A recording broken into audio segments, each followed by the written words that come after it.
Welcome to Tifa Letters, the summer edition by the Filipino American Woman Project. I'm your host, Jen Amos, here to read aloud letters inspired by real conversations with you. It all begins with one line. If I could say one thing. Because sometimes one thing is all we need to take up a little more space. Let's get started.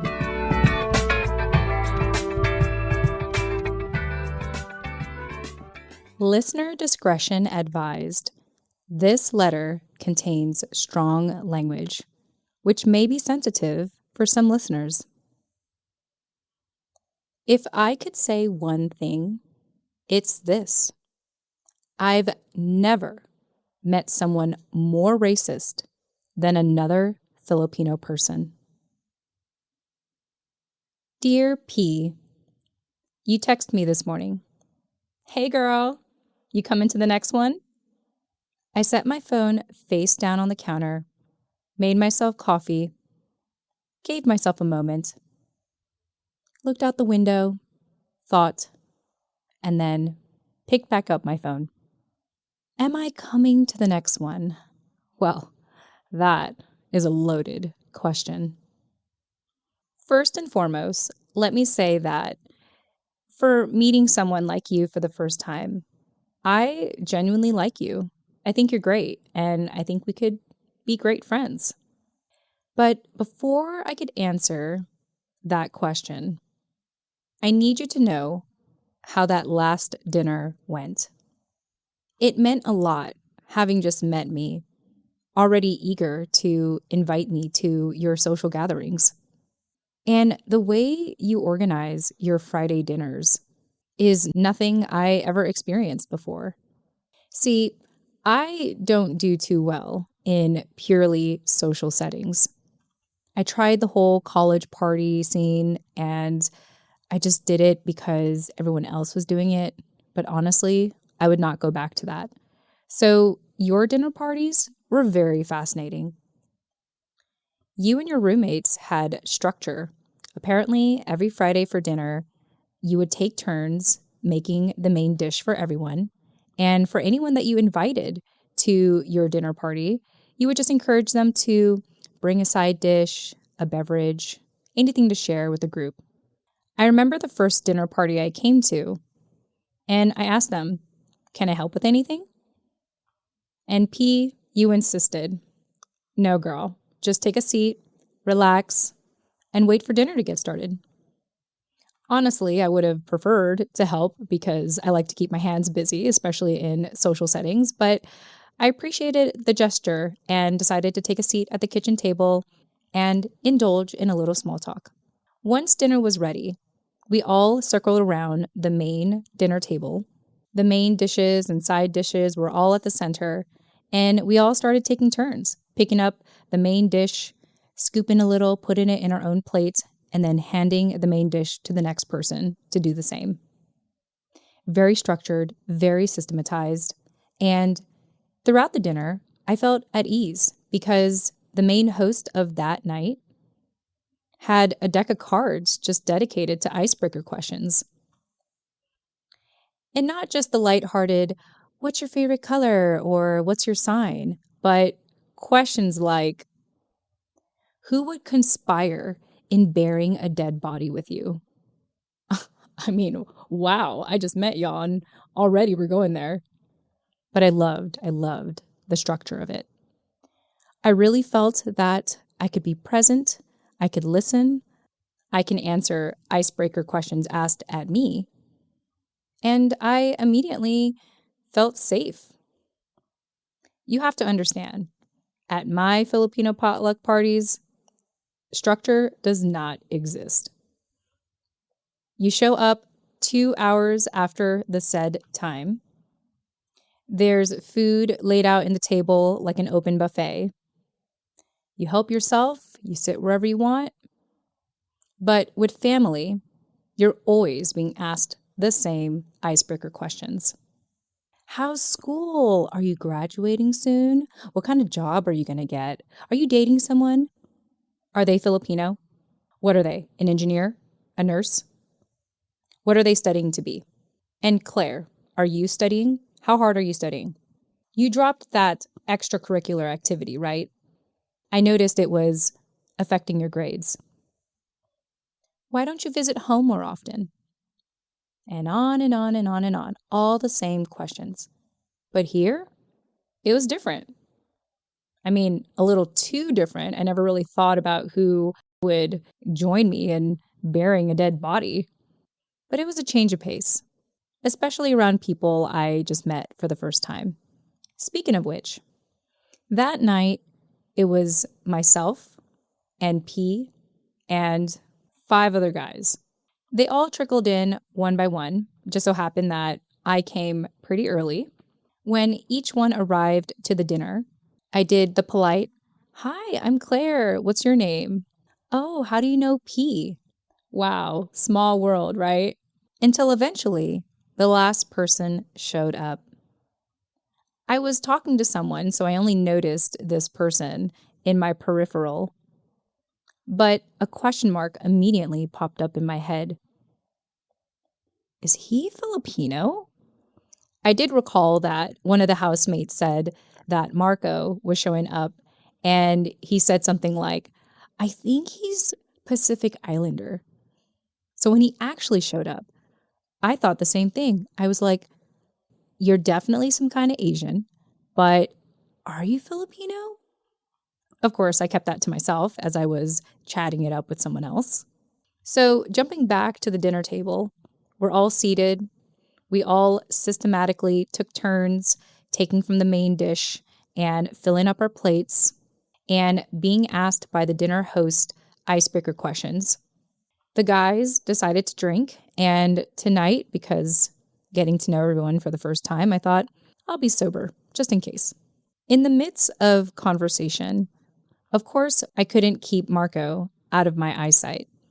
I mean, he was sitting across the table from me, after all, talking to other people, but of course, couldn't help but get eye contact every now and then. I mean, no big deal. I was doing the same thing with everyone else there. But something felt extra peculiar about Marco. That's when it was confirmed that he was, after all, Filipino. Since the host was talking about the meal of the night, it prompted one of the guests to ask Marco, "Hey Marco, what's Filipino cuisine like?" Now, I played it cool and I kept my eyes down, looking at my food, trying to use my fork to split the sausage into 2. And while I was pretending to be preoccupied, I naturally was eavesdropping on this conversation happening right in front of me. Personally, if you asked me about Filipino cuisine, I could mention some names here and there like pancit and dinuguan and sinigang. But Marco, on the other hand, not only could he name some famous dishes, but he also was able to share ingredients and typical seasonings, toppings, all that. Personally, I was quite impressed. But I just kept my eyes down and listened. On occasion, I did catch his eye contact, as though he was looking at me saying, "Hey, do you have anything to add to this?" And that's why I kept my eyes down. The thing is, I didn't come to this dinner to talk about my Filipino heritage. Eventually, the main host pulled up another icebreaker question from the deck of cards, and the topic had changed. Phew! Feel like I just dodged a bullet from having to participate in that conversation. The thing is, P, I don't know this guy, and yes, he's Filipino, but he's not here to talk about being Filipino. Dinner was done. We have now transitioned over to playing the game of the night. Another role for a given housemate is to decide on the board game, card game, or video game. And tonight, it was a card game. Not the icebreaker one, another one. Think Go Fish, but way more elaborate. In fact, one round of this game took the entire night. And God bless one of the other housemates who personally coached me through the entire game. I could tell that some of the other housemates were bothered by how much he was micromanaging me, but to be quite honest, I enjoyed it. I enjoy a little delegation every now and then. So the game begins and conversations and topics fly around, And I don't know if it was just me, but I had a feeling that Marco's eyes were on me. And somehow, without being prompted, he looked at me, his eyes wincing, and almost in a whisper, he asks me, "You're Filipino, right?" Damn, I've been discovered. And just like responding to a whisper, I gently smiled. I gave him a small nod, as though I was across the room, being like, yeah, shut the fuck up. Yes, I'm Filipino. Don't tell anyone. Let's not talk about this. Let's not make it a big deal, okay? I'm Filipino. Shut up. But again, that was covered up with a polite smile and a light nod. And thus began the evening. To a series of questions I was not planning to answer this evening. Now, I actively participated in other topics and conversations that were stacking up on top of each other across the dinner table, yet I felt that Marco targeted me like a tracking missile. So, Claire, where are your parents from? I noticed that everyone's eye contact was directed at me when he asked that, and it got me thinking, oh my gosh, is everyone wondering the same question? Now that they know I'm Filipino. But politely, I answered. I mean, whatever. It's where my parents were from, not where I was from. But then the conversation continued. One of the housemates had said, hey, so, speaking of which, I've heard in Filipino culture that you refer to aunt and uncle like Tito and Tita, right? Marco went ahead and answered that question, confirming that's the case. And then, of course, he looked at me as though all of a sudden we are the Filipino ambassadors of this dinner table. And so, recognizing that everyone's eyes were on me again for some reason, I said, well, actually, in my family, we refer to our aunts and uncles just as is. Honestly, I think it depends on the region you're from. Not everyone says tito and tita. And it was nice because that housemate ended up making a similar connection in American culture, depending on which part of America you're from and your economic status. You can refer to family or family friends in certain ways. So very cool. We were able to find that connection. And the game continued. Actually, the housemate that was coaching me was starting to take the cards out of my hand to play the game for me. And everyone noticed. Now, personally, I didn't mind. But then it brought up the question that Marco had asked. Hey, so Claire, at your Filipino parties, did you guys play mahjong? Wow. Wow. I responded. Yeah, my aunts and uncles did. They typically had played in the garage. And then in my mind, I thought, growing up in those Filipino family potlucks, I almost felt like the garage was the adult area, kind of like a smoking area that kids like me weren't allowed to go in. So I just never got into mahjong myself. So then, getting out of my head, I say out loud, yeah, I didn't play. I played video games and, sometimes a little karaoke. And that lit up Marco. Oh, of course you guys had karaoke. Yeah, of course we had karaoke. So I tried to change a topic by just casually bringing up the weather and saying, you know what, you guys, I am so happy summer is over. I could not stand the humidity, right? Everyone was agreeing. They're like, oh yeah, hated the humidity. In fact, it reminded the guys about coordinating their next social around a campfire. You don't like the summer, Marco says, but Claire, it's in your blood. I looked at him. I'm sorry.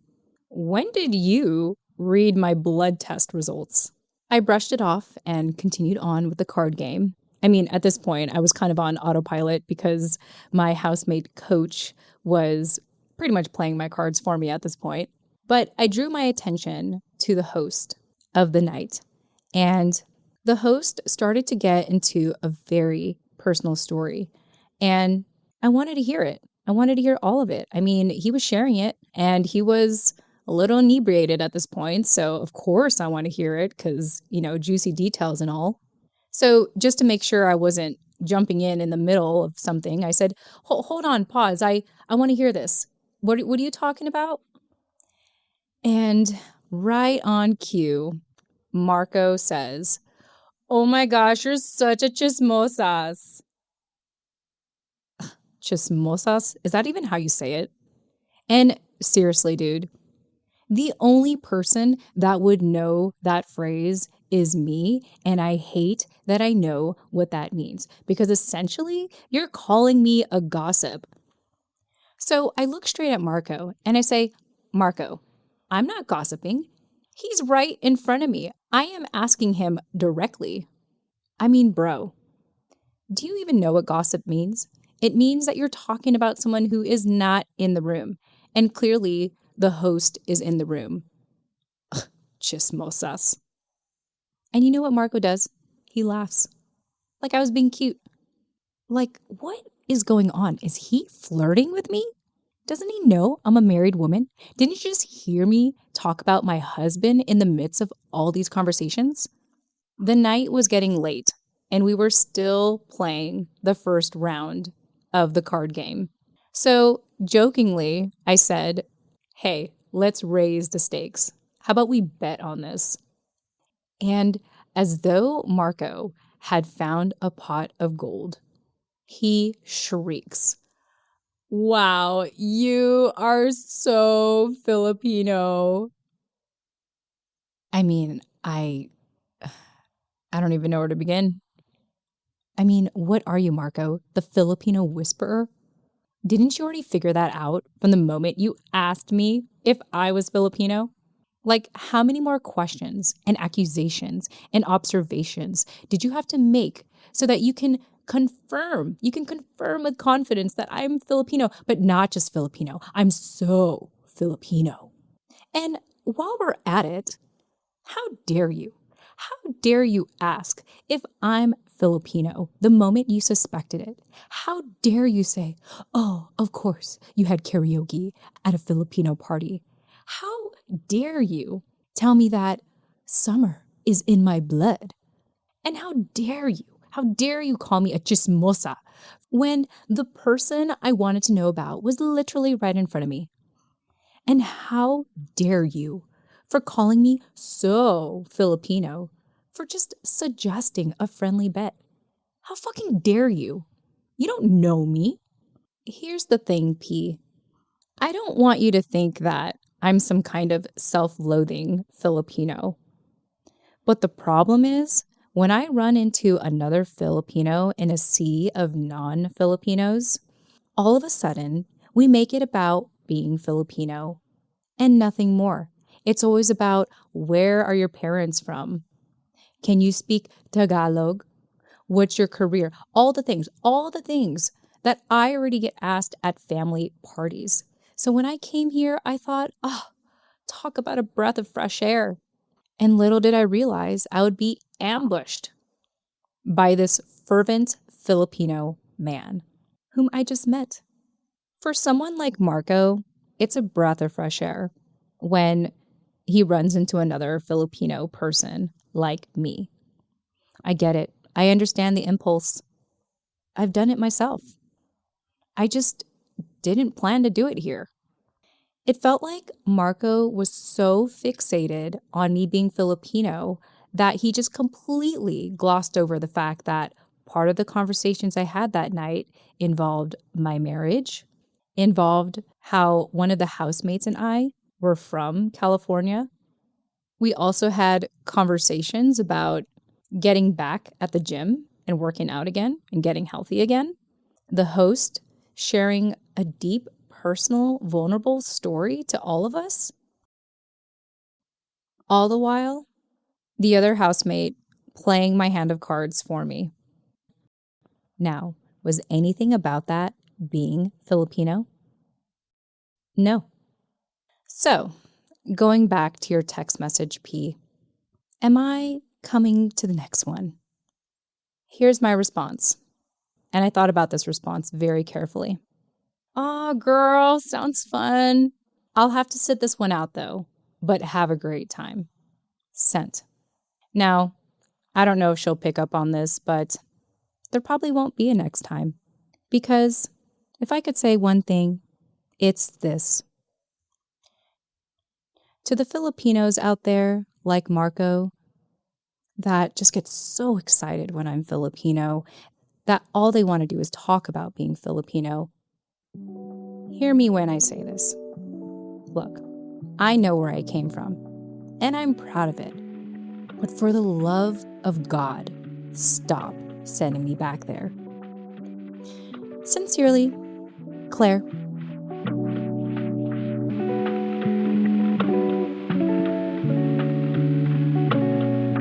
If you could reflect on one thing, it's this. Who was the last Filipino person you met? And did you ever stop to wonder if they wanted to connect the same way?